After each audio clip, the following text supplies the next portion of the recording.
Tara Love Perry, thank you so much for joining me. Total pleasure, Kate Magic. So I'm going to set the scene a little bit. We are old friends, although we hadn't probably been in contact for over a decade, right?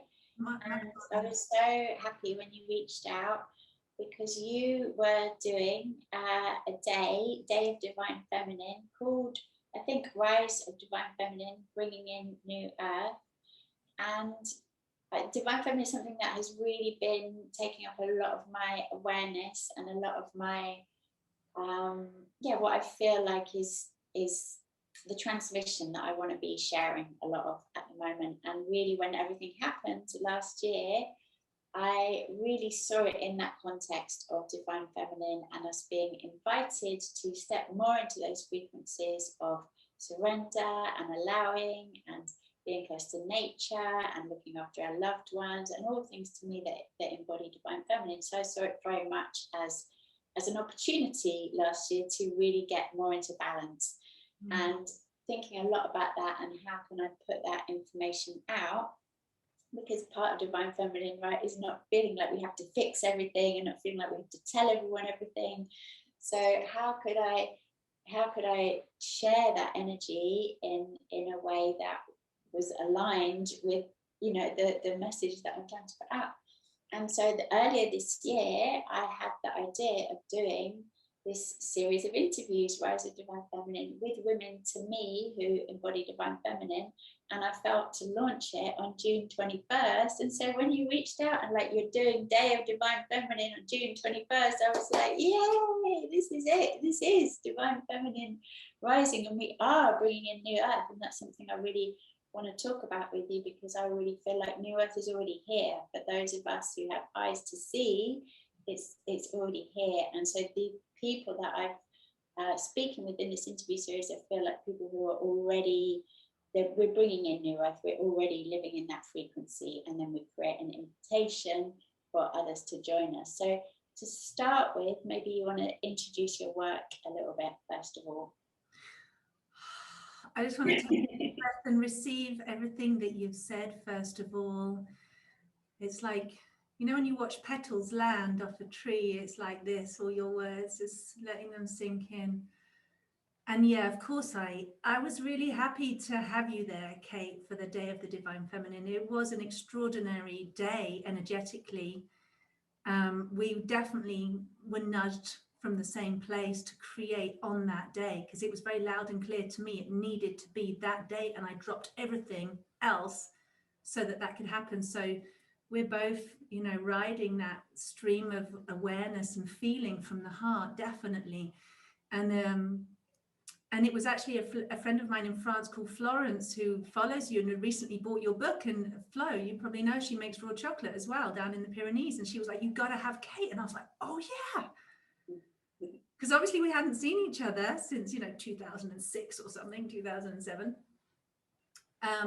So it was a total bliss, joy for me to experience that day with you and share that day. So I just want to thank you for that. And just, if I could reach my arms all the way to London and hug you, I definitely would. And thank you for inviting me to your Divine Feminine as well, for us to have this opportunity to share again. It really means a lot to me. I'm super touched to be reconnected with you, and also to be sharing this vibe with you, sharing this time with you, sharing the birthing of the New Earth, sharing this message with you. I'm really, really touched and moved. And I just want to say, talking of birthing New Earth, that today is my birthing anniversary of my son, who's 20. My firstborn is 21 today, and his name is Darshan. And I literally experienced Darshan. I was in total bliss when I birthed him 21 years ago. So it's kind of all collided together. Anyway, so my name is Tara Love Perry. And I, through a journey that Kate and I were just catching up on, went from being a very disembodied spirit, looking to make Earth a place that was more loving, more wholesome, more nurturing, more real, more community and family orientated, more New Earth, actually. And spent a lot of time trying to create that through eco villages and all these other wonderful, you know, homeschooling and all these cool things. And that took me on a completely different path. The journey to what I do now happened because I was psychic, I was soul reading, and I was learning direct from the books of the Akashic record, which is humans. Like, we are the books in the records. We are that living library of information. So I was reading people's stories, people's soul stories, and connecting into the Akashic and getting that knowledge being downloaded and transmitted through me, and putting the pieces together to understand that the foundation of everything on this earth is unconditional love, is the love of the mother, is the love of creator source. Whatever term you want to use for that, it has no gender. Love has no gender. It has no agenda either. It's unconditional. And it's a supreme being. It's a supreme consciousness that is and wants to be recognized and realized and communicated and expressed and actualized into this human form. That's the journey that Earth has been taking since she's been born. And so here I end up becoming this transmitter or this messenger, and trying to educate people in that what you're really searching for, what you really need, your baseline motivation for everything in your life is not that you need a nicer home, or you need more money, or you need more status, or you need more likes, or you need more power, or you need more whatever, fill in the blank. It's actually your motivation is to be unconditionally loved. That underlies everything. And then I realized, Kate, like, we don't know how to do this. People do not, we think we understand what love is, or we think unconditional love, but doing it, living it is a whole another matter. And to be able to not get our need for unconditional love met from trying to get it from others, and really manipulating our way, if we're honest, manipulating our way to getting that love, because everybody does it subconsciously or unconsciously. And actually just to drop that whole game, drop that whole story, the pretense, and to come back to the source of love that is you, that is within, beats in your heart, comes in your breath, and learn and humble and learn and receive the love that you are, and fall in love with that which you are, and have self-love and love all parts of yourself, your human nature, your divine nature, everything.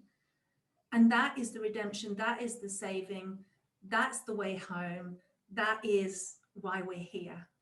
And so, yeah, then the journey started, and I started learning from what I was being taught, and started sharing it. And I find myself in this position 20 years later,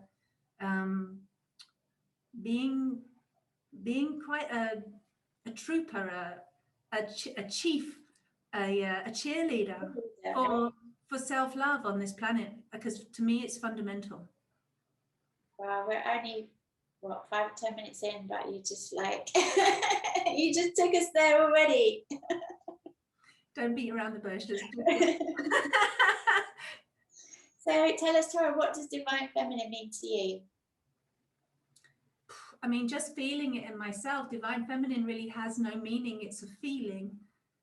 There's nothing we could put words on it, right? It could be your beauty, okay? And you are emanating the beauty of the divine feminine, and you always did, you know, and you're just talking there in the beginning that you're now sharing this message of divine feminine. To me, you always were. And it's something that it's the mother, it's the love, it's that unconditional feminine feeling of love that just communicates within us. And we birth children, yes, we birth ideas, we birth creativity, we birth ourselves in that energy of the divine feminine. All of nature is created in divine feminine, every single bit of it, with the support of the masculine, because it doesn't stand alone, right? There is structure in the chaos, in everything. There's light codes from the divine masculine spirit, the sun, in all of nature's creation. She's the embellishment, if you like, around the structure. She's the wild roses on the trellis of the divine masculine. So the two coexist together in absolute harmony, and they're inseparable. But at the same time, that signature of the divine feminine, it's strength in super sublime gentleness. It's total transparency and honesty with a fierceness that's behind it. You know, it's the subtle, and yet it's the damn right profound, in your face, you can't ignore this. It's kind of all of that. I don't know if that, I don't know if that's what you meant, but and for us as women, learning how to be in that divine feminine means letting go of everything. And as I was listening to you, Kate, I was thinking back to how I used to know you, and you were running the business, you were running this big house, you had people living there and lodgers and employees and kids, and you were managing so much. You were a big part of the community. You played a big role in the community in Brighton there for a while, and as I'm sure you do in London. You did everything, you burnt out. And I was doing the same thing, trying to do everything. And I feel like that was still divine feminine. And yet to know the truth of something, to really know the true expression, not the distorted or trying expression, we have to also experience that which is not the true expression, that which we're really not built for, that which we're not designed for. And I feel like you and I and many of our sisters have been playing out the old paradigm of the woman takes responsibility and does everything, puts herself last and burns out. And that's called giving and loving, and it's self-sacrifice. And that's the old paradigm. That's what we've been taught, and it's not the truth at all. But I feel like that's part of the initiation, is to wake up from that and realize that, which you and I have both done, along with many other of our sisters, and are going, no, it's about total surrender. It's about being in the bliss state. It's about manifestation and creation through the expression of unconditional love. And that's fierce and potent and sublime at the same time. maybe let's get into that, because through my work with raw foods, I kind of realized that people can change their diet and they can change their lifestyle, but there was still this big piece missing. And then I started doing the Empowered Women work, which is looking at hormones and female hormones, and realizing that really that's the hardest thing for women to do, because we're so used to putting ourselves at the bottom of the list, and to start putting ourselves at the top of the list, like to make that reversal is so hard. Well, for everyone, but for women especially, as you just so beautifully described, to do. So can you share with us, in your work, how do you actually help people do that? Like, what are the tools that you share with people? Yeah, I'd love to. Well, first of all, to anyone that even contemplates doing that, or is going to take that journey, I think it takes a heart of great courage. And I massively applaud, and just to anyone who chooses to do that, because it's not the easy path to go against the grain, because the whole stream is going this way, and we're kind of going, okay, no, this is not right. Doesn't matter if everyone else in the world and your mother and everybody else's mother is doing it, it's not right. And it takes a great deal of sort of self-awareness or self-conviction, or even just enough pain, which is what happened to me, is enough pain to go, this is not the way. Something else has to happen here. And it can feel selfish. There can be anger in the beginning of like, well, you know, up yours, everybody. I'm going to do it for myself and learn how to do it. And it's not selfish. So I just want to say it's not selfish to do that. It might come initially from that place of, you know, anger, or I've had enough. I deserve, and all that kind of distortion. But ultimately, it can come from a place of, hold on a minute. Would I be willing to love myself enough as I love others, or even better? Because as I love others is actually really conditional. As I love others is actually really martyring and sacrificial, generally, if we really be honest about it, right? Is that love? No, if we're hurting ourselves. So would we be willing to love? Ask yourself this question: would I be willing to love myself enough? Really love, as love loves me, and let go of all those conditions around my heart, all those conditions around my motivations or what I think is the right way. And that's a lot of letting go. And that takes a lot of humility. It takes grace. And it takes a commitment. So first of all, I think just committing to love and saying, okay, no matter what, I'll step into love, as if you could just step into a spotlight or something of love and say, okay, take everything from me that's not really love. And the pain only comes when we're afraid of letting go of something and we don't want to let go of something, because if you just let go, it's not painful. But the pain comes where we're like, oh, I'm attached to that. And so I have a method that, as I described, came through, which helps immensely. I would say it's 100% effective when done. And it's a really simple 7-step method to unconditional self-love. And it undoes the conditioning. It heals the wounds, the core wounds, the trauma, the fractures in the soul and the psyche. It kind of makes whole our emotional body again and our spiritual body. So it works on so many different levels. And it also makes you realize that, you know, you can't love yourself if you don't know who you are, because what are you loving? Who are you loving? So this method also really takes people to that edge of self-realization and then invites you to step into it. And not everybody does. I have to say, a lot of people get too scared to really see who they are, even though it's unconditional love, because we project our shadows, our fears, our worst nightmares onto that which we think we are. But that's just because it's not yet been seen. It's been hidden for such a long time. Our imagination goes crazy. So yeah, there's a method. There's a really simple 7-step method. And if you want me to share that, I'm happy to do it. Well, maybe just direct people where will they find your work? To my website, taraloveperry.com. And I do have a website called iloveyoume.love, but it's under renovations at the moment, and there'll be a new website coming out soon with an app and everything. But I have a whole bunch of, you know, I have a book and bunch of courses, and I actually train practitioners. I've been doing training practitioners in this for years now. And there's a bunch of people out there in the world called self-love coaches using the I Love You Me method.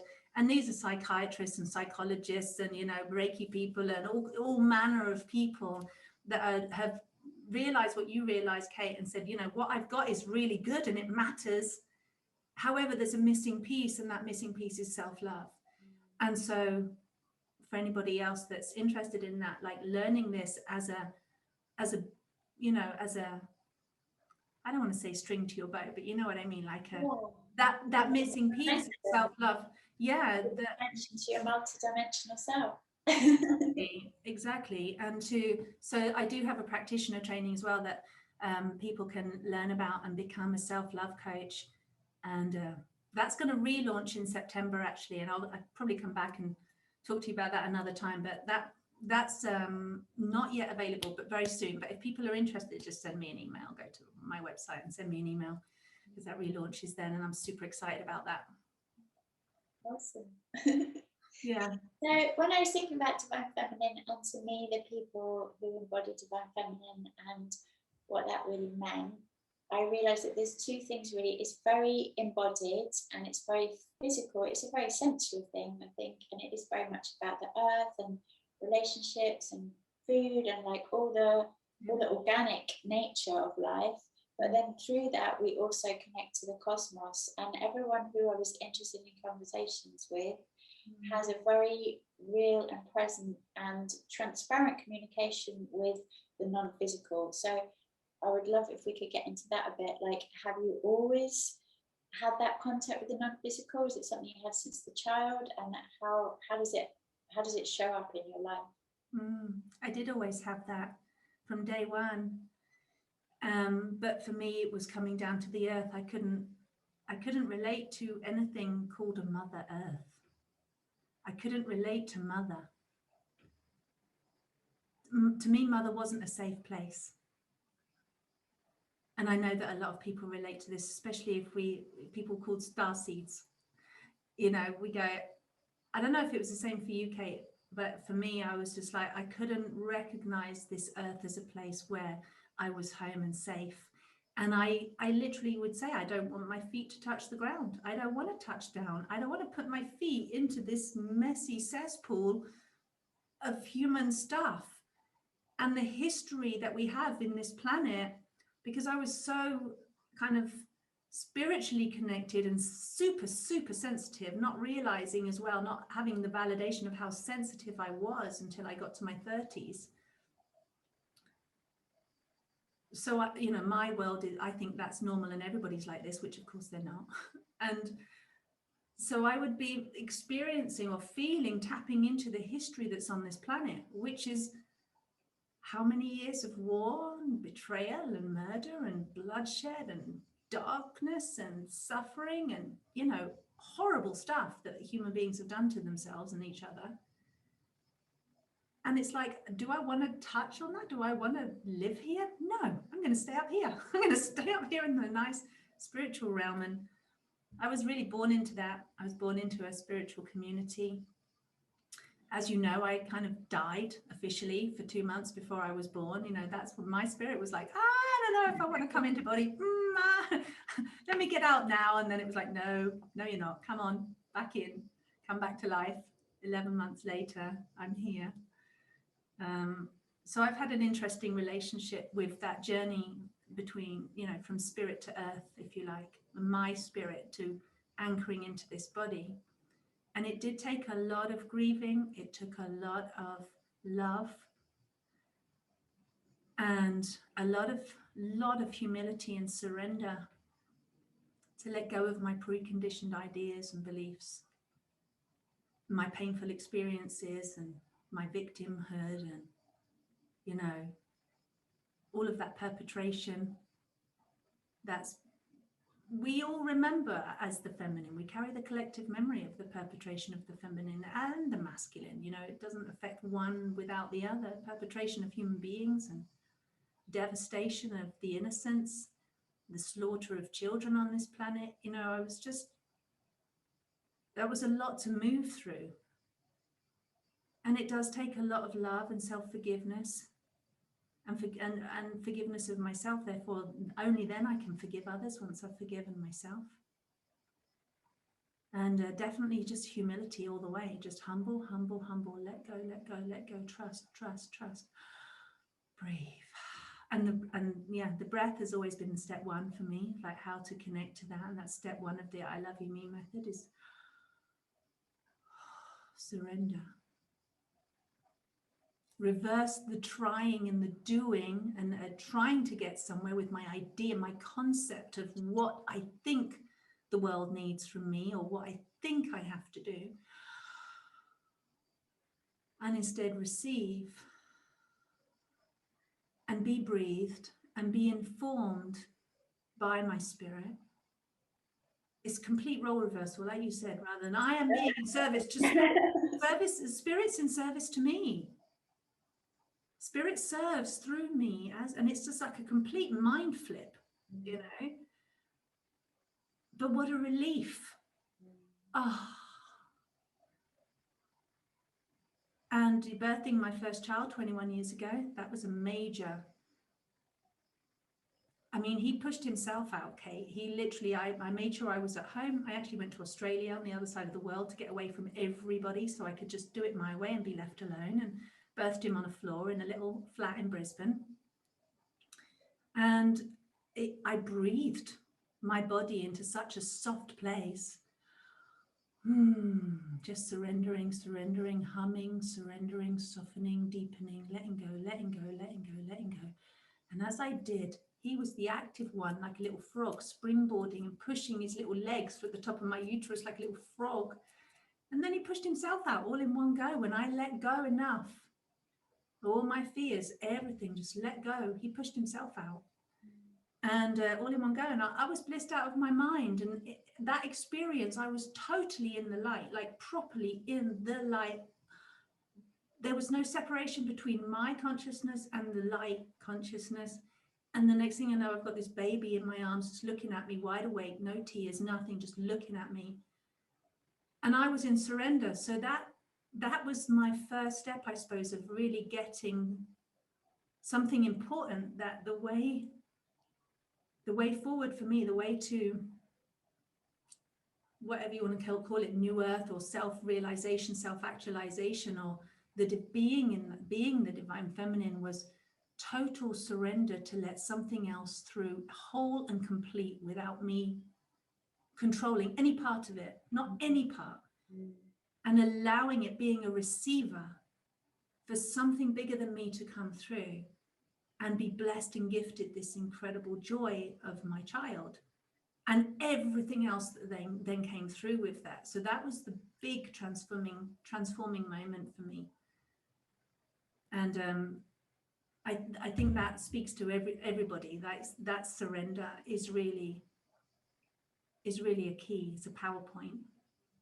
I was thinking about when you were speaking just now, and when you were talking about letting go of attachments and letting go of fear, and this is always the way with everything that we're talking about, is that we're kind of taught that if we don't engage with the world in the way we're brought up to engage with it, then we'll be just left empty and there's nothing happening. But actually, the more you let go of the way that we were brought up to do things, the more rich everything becomes, the more full, and there's just a level of intricacy and detail that just never stops revealing itself, right? It's a never-ending birth into more and more beauty, right, and more truth. So it's making, like you were saying so beautifully, it's making that first brave step, but then you step into this world that is so welcoming and just rich with opportunity, right? It's absolutely like that. It's funny, isn't it? It's like explaining a foreign place to somebody when they don't understand it, because you think, but how? And I remember 2 years ago, I was in abject fear. I knew that what I was doing, I was burning myself out. I was just like, I can't carry on like this. I'm done. This is not the way. But I'm terrified of letting go. And I ran the memories of every time I let go and I trust. Actually, I fall on my ass. I've been homeless 3 times with my children. I was terrified of letting go. I had no one else supporting me financially or anything. It's all on me. And I was terrified of just stopping, even though I couldn't carry on. And I think for most of us, I think it comes to that point of that make or break point, where you go, I'm in so much pain, I can't. And for some people, it actually, that pain point is a loss of some kind, or an accident of some kind, or even a death. It's that break point. But luckily we can do this whilst we're still alive and go, hold on, am I suffering enough to know that this isn't the way? And it's a marker, it's a red flag, not the right way. If you're suffering and you're in pain and you're bereft and you're empty and you're drained and you're broke, that's not the right way. That's not what life wants for you. But trusting is a whole another game, isn't it? And being able to say, okay, I let go. And it was terrifying. And I remember feeling like I was falling in darkness for like about 3 weeks. Do you remember that Bill and Ted movie, Bill and Ted's Excellent Adventure, the first one that they did? It's just a comedy and it's really funny, but they fall into this dark black hole and they keep falling and they're like, ah, oh, okay, and now we're still here, ah, and then and when they actually land, it's not that bad. They go, oh, okay, new place. And they're all like animated like puppets, and they're in a new place and everything's fine, and they continue their adventure, and the adventure ends really well after that. It's like I remembered that when I was going through it, and I was in this dark void, like total void. And I wonder if you share as well, if you went there. Okay, I'm sure you did. The total void where there's just nothing. And it's scary. And then you go, hold on, but I'm still breathing. Okay, this is the reality right here. Not what I think is going to happen out here, but here. Surrender, surrender, surrender. Like I said, the birthing of self, inside, allowing something bigger to come through, get out of the way. Like, be like a tube, get out of the way. and allow something. And I remember when I felt like my feet ever so lightly just landed like a feather on the ground, and I could feel the ground again. And I was like, there was another level below what I thought was terra firma. There was a whole another level. And we could go into, is that new earth? Is that inner earth? Is that, what is that? Is it a new dimension? All kinds of things, who knows? But it felt like going down in a lift in the darkness, several stories down, and then hitting a brand new place and going, this is what earth feels like. This is the world I came. And it is rich and abundant. And I'm now humble enough and surrendered enough to receive it, because before I was too full. My hands were too full, my head was too full, my energy was too full. So that emptying and going into the void is totally necessary to have your cup refilled with all the stuff that you want. And ever since I did that, my life has been one big graceful moment. It's like I have everything I ever dreamed of in my lap, and I did nothing to get it except.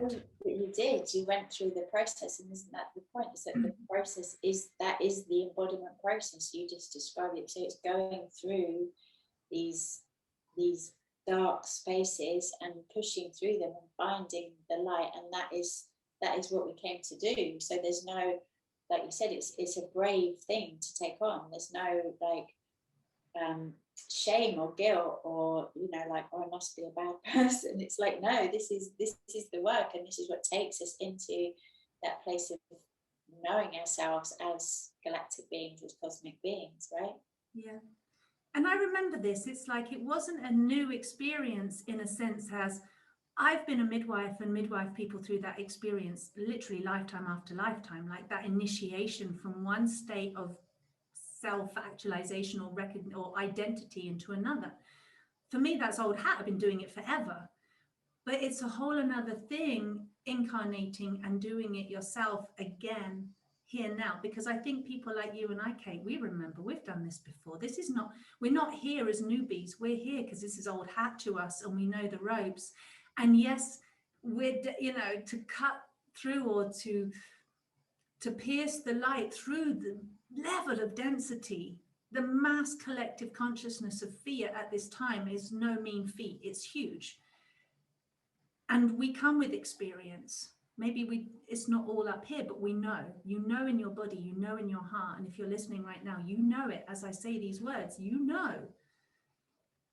And so take faith and take the validation in that you know, and listen to it. Let it guide you, because we've done this before.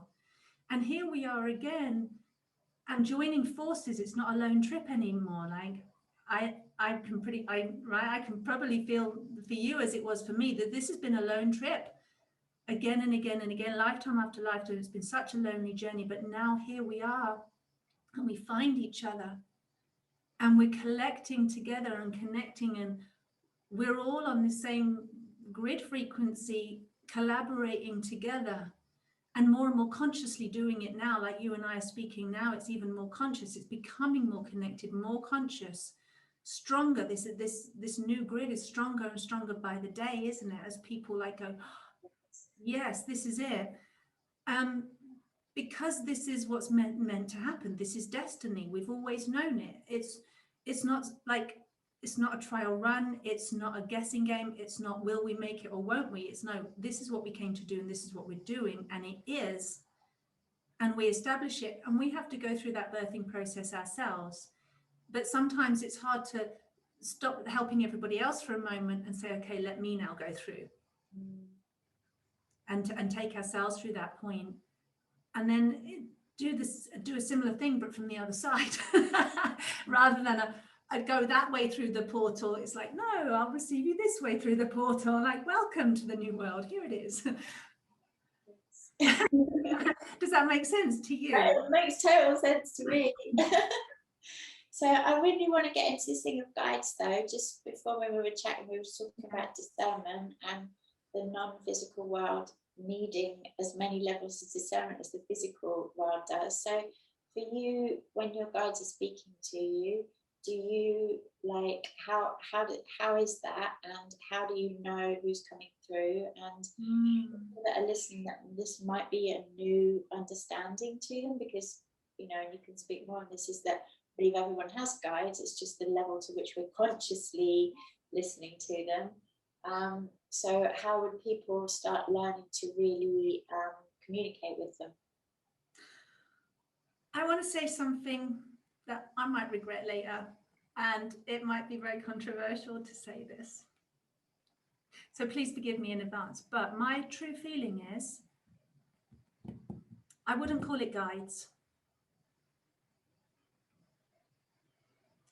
I think that's the language that we use can imply something. And I think when we talk about connecting to our guides and I was guided to do this, my higher self told me to do this, or we've created a separation right there and then. Somebody else, some other consciousness, which I am not recognizing as myself, is telling me to do something, and therefore I'm going to do it, which means I'm not really taking responsibility for my own choices and actions, other than that I'm going to do as I'm told from some higher authority. I've given something, a higher authority over me, to tell me what to do, and then I'm saying, well, it wasn't me, it was my guides told me. You see, it's like a disassociation from the responsibility of our actions, or anything that comes from that. And I know that that's not probably what people intend to do, but that's what I see happening again and again and again.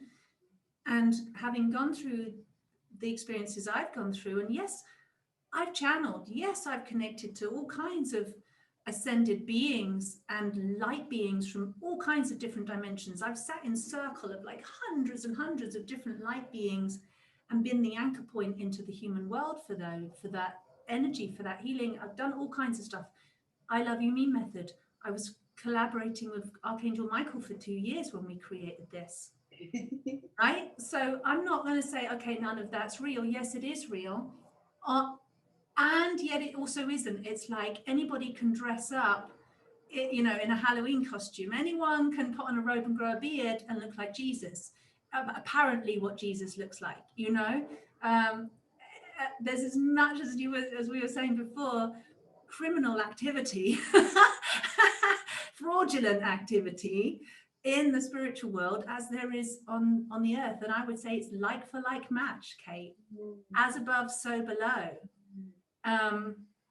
There's a lot of misrepresentation, there's a lot of mask wearing in the spiritual realm, and of those people channeling and working with the spiritual realm as well.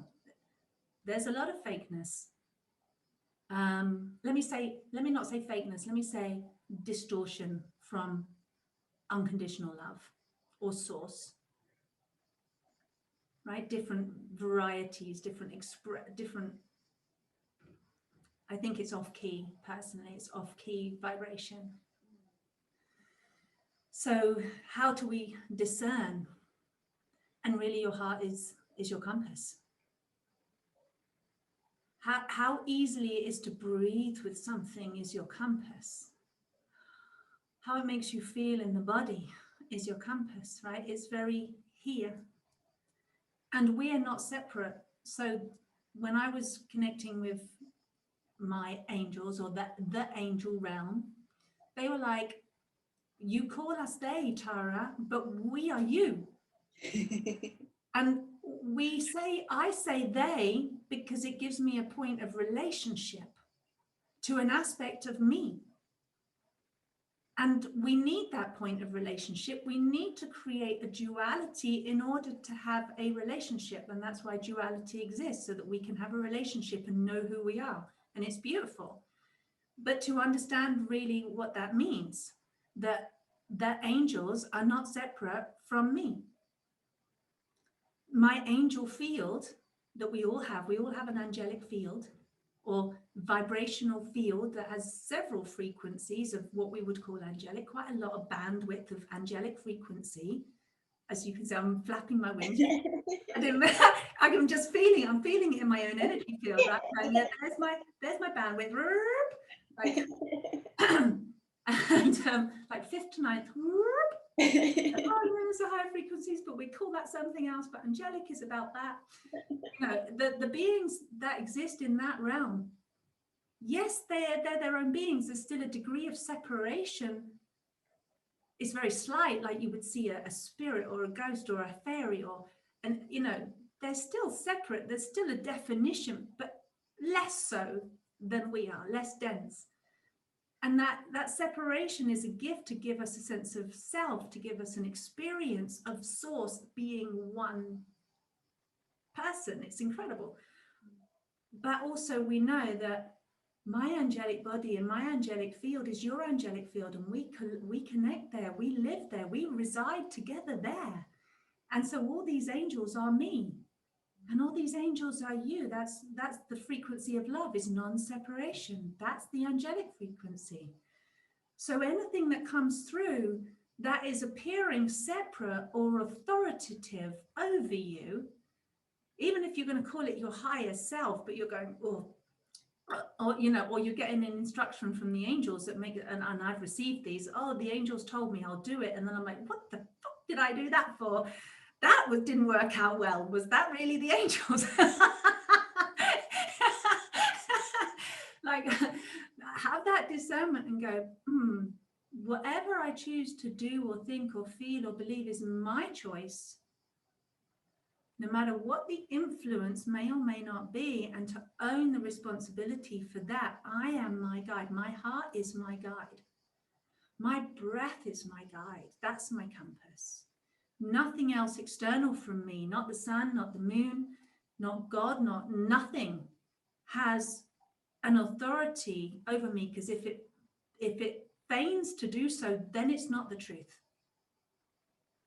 Because love doesn't do that. Love doesn't say, do as I say, you know, or follow me or worship me. It doesn't need it. That was a lot, wasn't it? Amazing. I've got intense feelings about that, Kate. No, because it's bullshit, and people get tricked, and we all get tricked. Yeah. How I see it is the universe is holographic in nature. So within everything, the whole is within everything ad infinitum. So if you can start to try and understand that and think about it, everything is everything is everything. It's just, that's how it is, right? And it's one thing to understand that here. And as you well know, it's another thing to actually swallow it, digest it, let it take its space, let it move in, and then start to respond from that place. It's totally different to actually take that medicine and then be effective from that place. But then also it's really simple, because it is just about, you know, as you said, you start with the breath and you be in your body, and then you're present, and then everything comes from that. So our minds want to make it complicated. It's actually really simple to be love and to be everything. It is so simple that we miss it and we make it complicated. It's almost like we can't handle that level of simplicity, isn't it? Yeah. Can't handle that much harmony and bliss. So let's just do something to ripple it up again. No, I think that's an actual thing, Kate. Like, we're joking about it, and it's really cute when you think about it like that. It's like, oh, but actually, I know that it's terrifying for human beings to actually drop in and be loved and recognize that they are love, and to love themselves, whichever which way round you put it, you know, with the grammar, the syntax, is like just loving yourself and being love is the greatest feat and the greatest challenge ever for human beings, because we haven't done it yet. Right. And we've been on this planet how long? And I was actually interviewing a guy last week, and he reckons we've been here for 73 billion years. He thinks humans, because he died and came back in, and so he's tapped into what we keep calling the Akashic. And that was his information. So I don't know if people want to believe that or not, but it's quite an interesting perspective that he had, that we're 73 billion years in the making of a human being. And so if that's true, We've been around an incredibly long time to not ever yet have embodied and been the love that we are, because it's such a big deal. It's huge to be this dense and this separation identity, and simultaneously to be the unconditional love. That's quite a feat of engineering from the universe. Well, that brings us really beautifully into where we are now, because I see this as the most exciting time to be alive ever, and such a great time to be alive, which could be a controversial opinion in some. I agree with you. But tell us, what does New Earth mean to you, and how do you see the unfolding that we're at right now? New Earth is that, this is why I came here. This is who I am. For me, there's a huge relief of not having to carry anything. No baggage, no concepts, no I ams, nothing, no positive affirmations, nothing. It's just,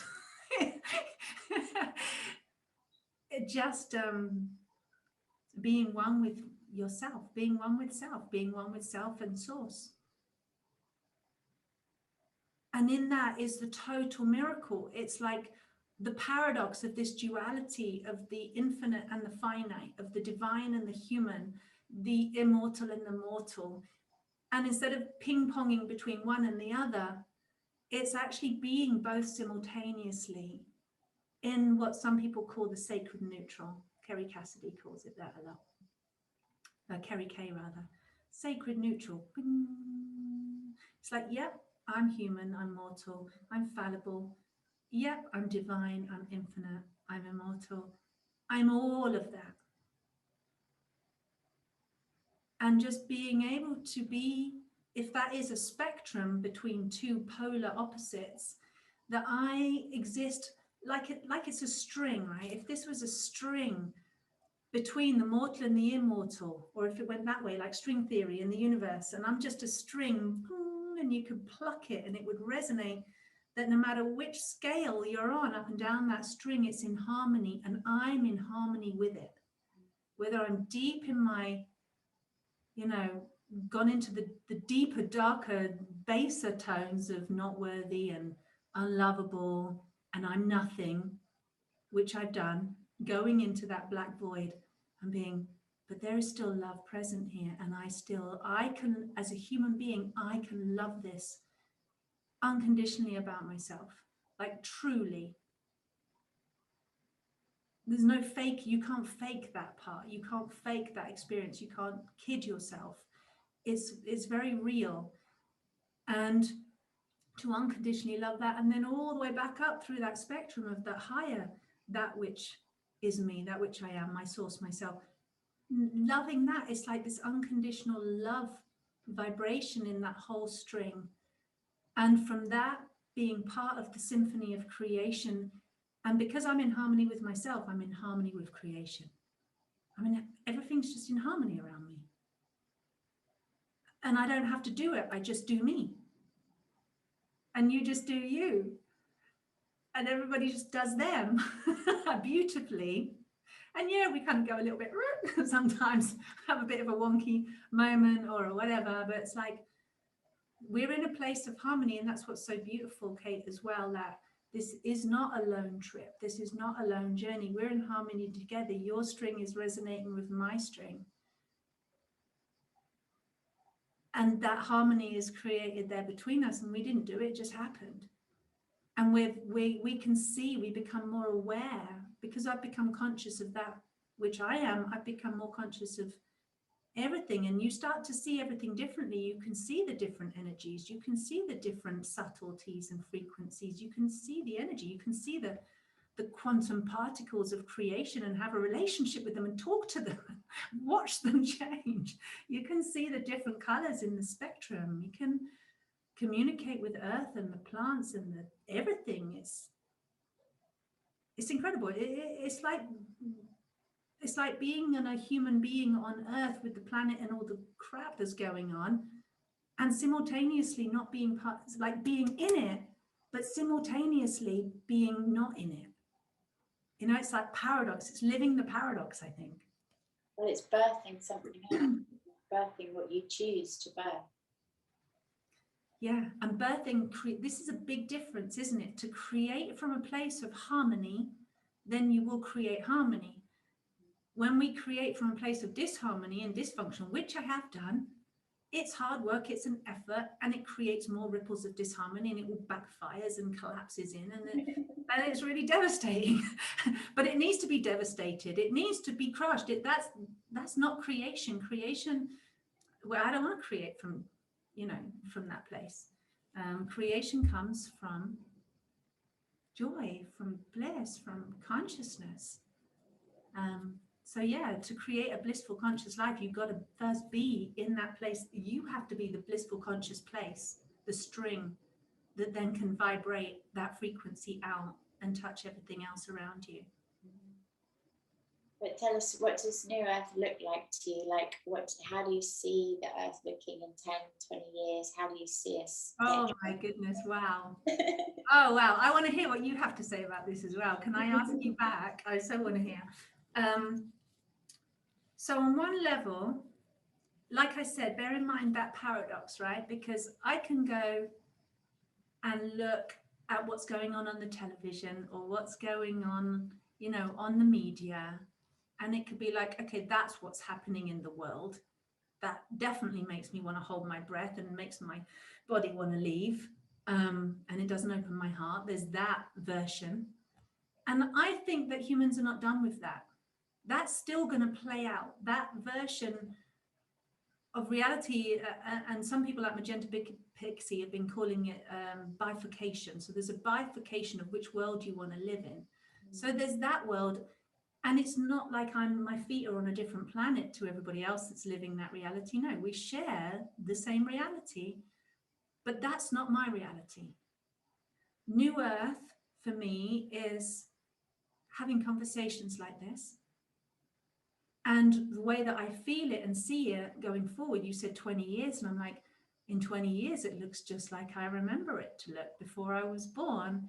What I thought I was I knew I was coming into, not realizing I was coming into this body to be part of the birthing process, that it looks like people really understanding the nature of life and the nature of life, the spirit in the water, the consciousness in the molecules. I'm listening to the water outside right now. I don't know if you guys can hear it, but I'm like, that water is communicating. There's consciousness in every single particle of matter, a supreme consciousness. And in this new earth, that's very tangible, very audible. It's not, we take it for granted, something so simple like water, so something simple like earth or trees, or something so simple like stars and cosmos, because we see it all the time. But actually, there's so much profound knowledge and majesty in that. And it's constantly communicating. And New Earth is about being receptive, being like the child to receive that wisdom, to receive that the impressions from the creator through these expressions, through these channels, whether it's through drinking the water and feeling her cleanse your whole body and asking, please rid me of toxins, and she does, and you release because you're able to do so, right? Because you're clear enough. Or whether it's being consciously receiving the codes from the sun, you're consciously co-creating with your other humans on a much higher frequency. And I would say an embodied fifth dimensional frequency. So fifth dimensional used to be just the angelic, the invisible, but we're embodying it. So it's an activated, appearing solid fifth dimension, but less solid. It's almost like like you still look solid to me and I still look solid, but we are definitely less solid in a higher state of frequency than some other people. And so because we exist on different frequencies, we might not meet each other. We won't see each other. It's like somebody who's passed over and in spirit, some people see those spirit bodies. Most people don't, but they still exist. They still walk around amongst us. They still live on the same planet. They're still on Earth, right? They still bang around in our houses, but most people don't see them. So I experienced this. We're moving ever so gently and slightly further apart. And it's very slight at the moment. They're almost brushing edges. Yeah. And it's hard to tell. And people are like, am I, aren't I, am I? Just keep going with the flow. Just keep breathing, going with your breath, going with your feeling, going with your heart. Because that bifurcation or that, and it's not separation either. I just want to emphasize there's no separation, but it's going to feel like moving into a whole different playing field because our extrasensory awareness is so much more heightened. We're freer. We have wings.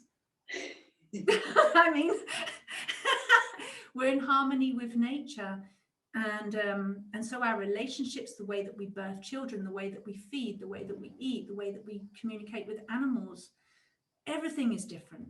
Everything, the way that we live in our houses is different. Harmonious with nature, divine in nature, and we could almost say like the Garden of Eden, but having done the return trip, wiser, not fallible, not ignorant, but informed. Yeah. So that's how I see it. How do you see it? Beautiful. Thank you so much. I feel like it's a lot easier than people imagine because of what we're talking about is when you're coming from this place that you're describing just so amazingly, there's a level of simplicity and a level of grace that allows everything to fall into place. And so that's how I see it, is that when we do the work on ourselves, we're beginning that birthing of new earth process. And so we're experiencing it, as you say, in our relationship to our homes, in our relationship to our loved ones, in our relationship to our gardens, our external spaces, and then that just keeps spreading.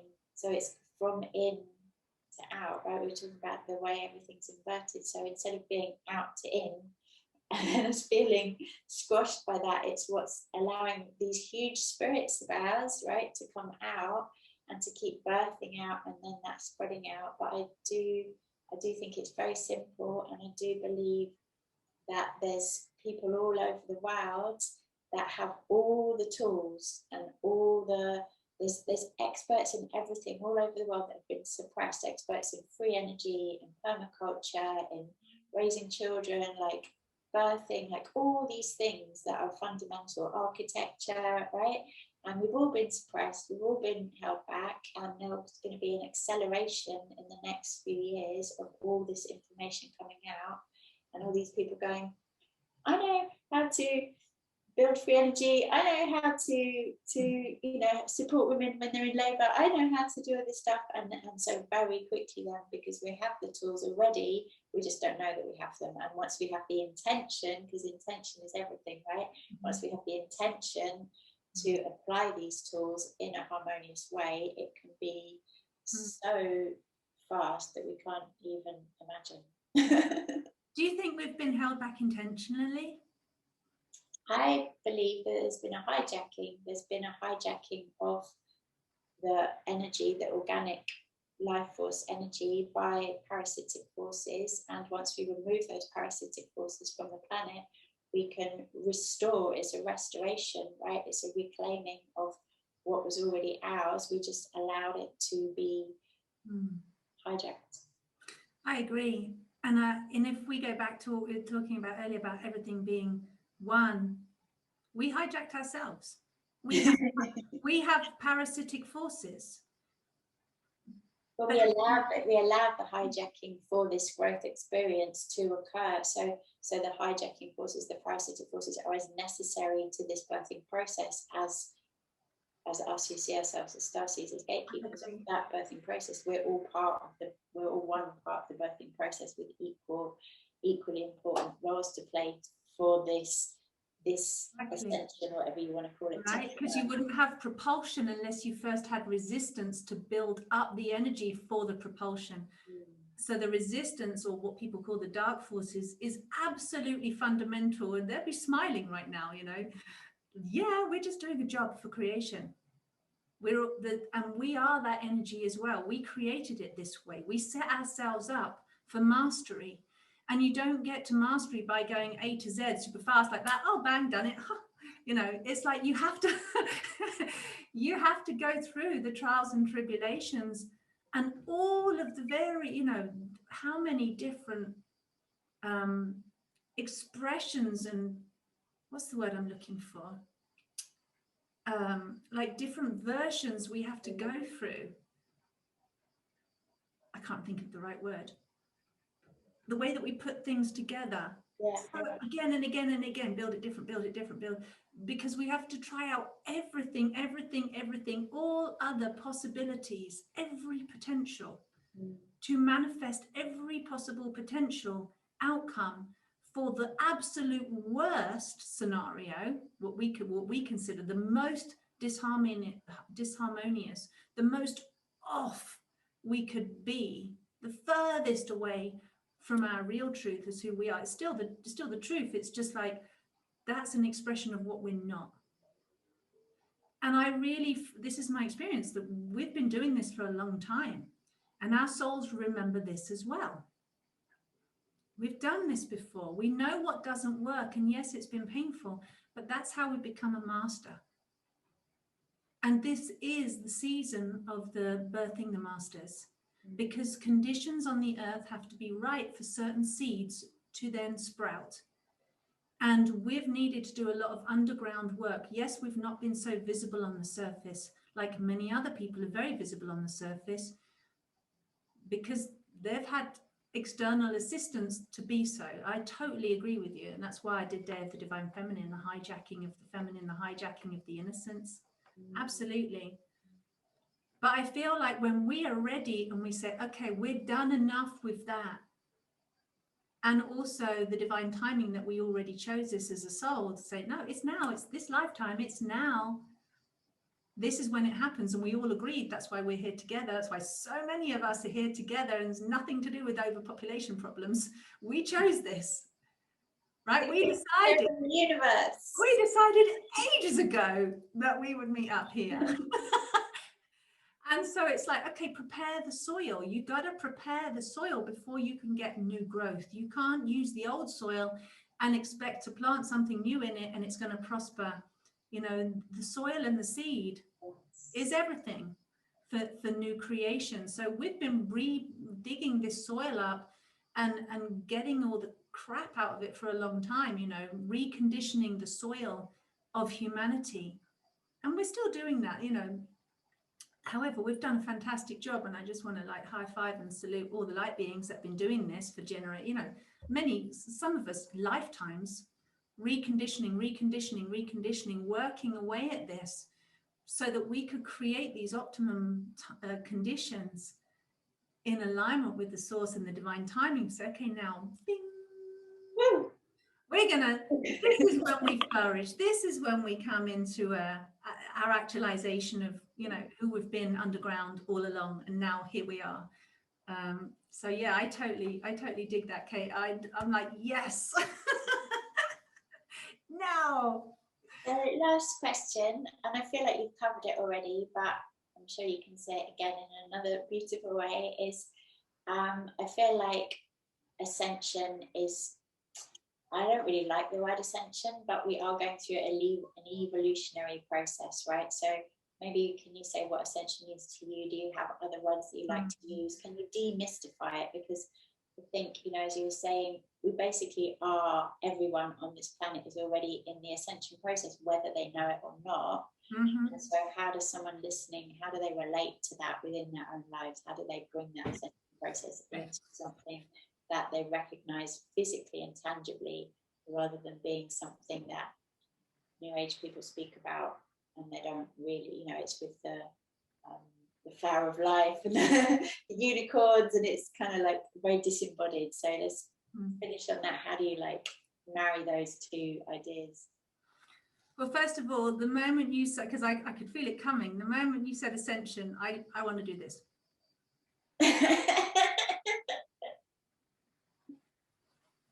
And I call it up your ascension.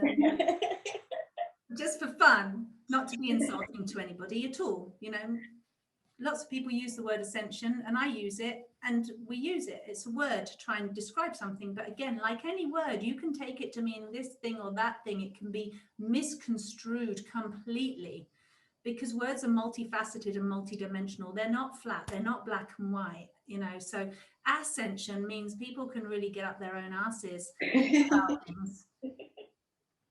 So and you said demystify, and I'm getting a piece of tissue, and I'm like, hold on, let me just demystify. Swipe the mist off that one. And what it means to be having our asses. Lean your bum. It's funny. Oh, it's so funny. Bring it into reality. It's so funny. No, it's hilarious. It's funny. We're funny, right? We get so caught up in the head. It's funny. It's like, oh, I did it again. Cute me. Oh, come back down. It's hilarious. Bless us. Bless us. So it's easy. We're so susceptible, aren't we? We are so gullible and naive as human beings. I mean, we think we're really wise and smart and clever, and we're not. We're just like little kids going, oh, okay, I'll follow that light. I'll do as you tell me, even if it's totally insane. And ascension is one of those, you know, catchphrases or catchwords that people have jumped on, and again, I think been hijacked, because it's completely misleading. It's like the aesthetics would ascend by sitting on a mountaintop and wearing a tiny loincloth and not eat or, you know, just basically just look at the sun or something, and then they would transcend their bodies, and then where do they go? To apparently some better, more enlightened place. And that's where we're all supposed to go. I'm like, really? Really? The whole of humanity is supposed to follow suit and do that? That's not a very sustainable choice, you know. It's not very duplicatable, is it? Or, you know, Jesus ascended on the cross. Okay, so we're all supposed to die? And it just doesn't make any sense to me. It's like when you think about it, it just doesn't make any sense. And through reading clients many years ago, I would see them, you know, working up what we think is this ladder of ascension, the spiritual hierarchy, a spiritual ladder, the Tower of Babel. You know, it's like what goes up must come down, and it's a concept, and it's a false spiritual construct. It's actually ego. It's totally, and it's almost ego in its worst, because it's pretending to be something that's all light and love, which really isn't. So there's nothing up there, guys. You get to the top of the mountain, you get to the top of the tree of life, you get to the whatever, and then you go, oh shit, human life is where it's at, ding, ding, ding. And you have to come down. You have that humbling fall that brings you right back down and says, this earth, this body, this breath, this mess of humanity is where I'm supposed to be. It's here, it's in the roots, not at the top of the tree. It's in humility, it's in descension of the spirit, descending, getting heavier and heavier and heavier into form, into carnation, and manifesting here, actualizing what is spirit, unconditional love on this earth, and loving it. And it's devastating, and it's humbling, and it cracks you open, and that's where the bliss is. When I used to hang out with Shazzy, we used to say we're not the ascended masters, we're the descended mistresses. Yay! And my kids say, like, you're not Tara Love Perry, you're Tara Dark Perry. And I'm like, yeah, I'll take that. It's been such a complete joy. Thank you so much. I love you so much. I love you so much. You're absolutely wonderful, Kate. Total love, respect, and honor for you, sister. We're going to put all your links in the thing below. I hope people go and check out all your beautiful work, and yeah, looking forward to talking with you again soon. Yeah, thanks for having me. So much love.